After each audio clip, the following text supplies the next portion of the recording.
This is the first tall tale I'll be telling, and it's quite a tall tale too. It's called Four Iroquois Hunters, and before I start I should let you know a little bit about the Iroquois in case you need to know, or you'd like to know. This is a map of New York that I drew, and it shows the ancestral homelands of the 5 nations that originally made up the Iroquois Confederacy. That's right, there were 5 different nations, or some people would call them tribes, who worked together. They all had slightly different languages, and they lived in different places. Over here, you see, closest to Lake Erie was the land of the Seneca. And then next to them was the land of the Cayuga. If you know anything about New York, that's where the Finger Lakes are. And then right in the center was the Onondaga, then the Oneida, and over here in blue are the Mohawks. Now that's just a little bit of information about them, and a little bit of something you might need to know to understand this story. Four Iroquois hunters. One winter there were 4 Iroquois hunters who went out trapping together.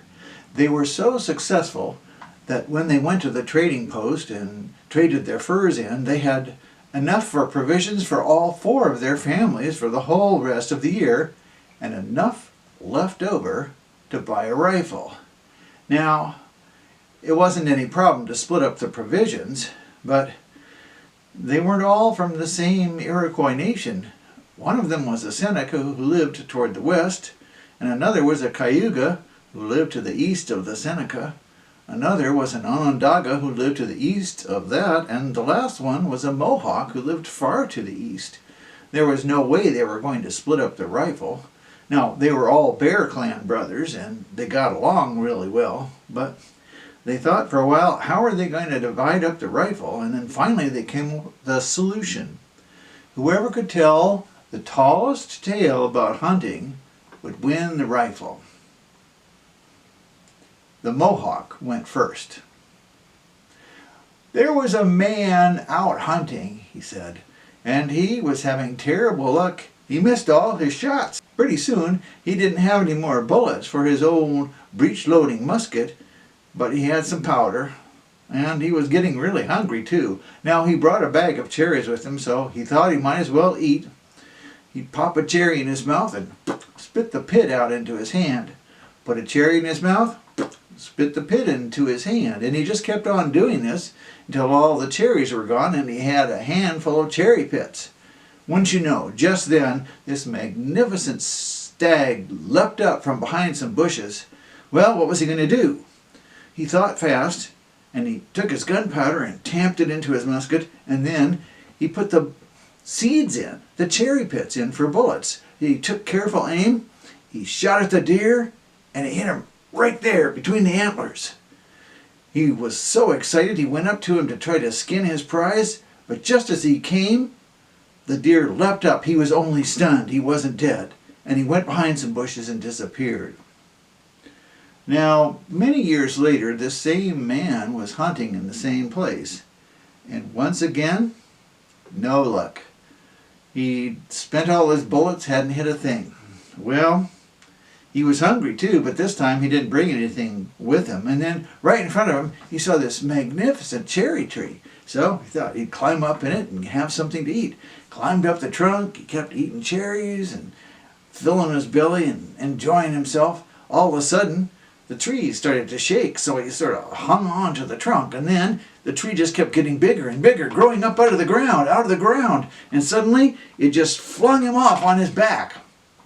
And when he came to his senses and looked up, there was this gigantic stag with a great big cherry tree growing up right from between its antlers. That was the Mohawk story. Next, it was the Cayuga's turn. You know, my uncle was a pretty good hunter, but one day he was out hunting and he couldn't hit a thing.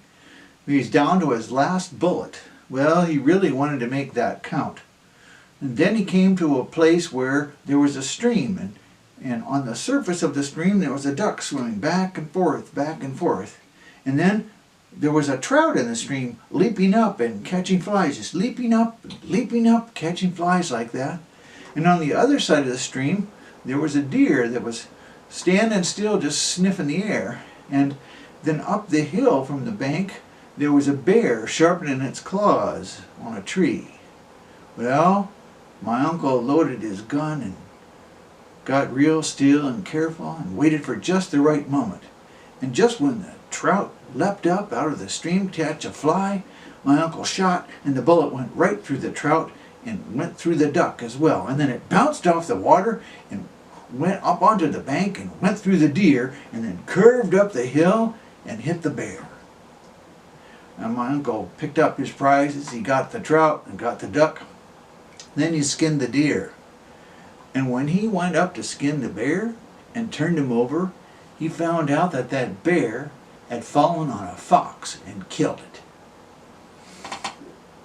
And in that fox's mouth, there was a fat rabbit. And that was the Cayuga story.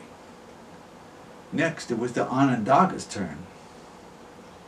My grandfather was a legendary hunter among my people, but one day he was out hunting and he was down to his last bullet. He hadn't seen much all day either. He was about to give up when he saw this great big stag up ahead of him, but he knew he was too far to hit. He wanted to make sure the shot counted, so he started creeping up on the deer, and then as he got closer, he started running and running, and he ran so fast that the deer was running too, but my grandfather outran the deer.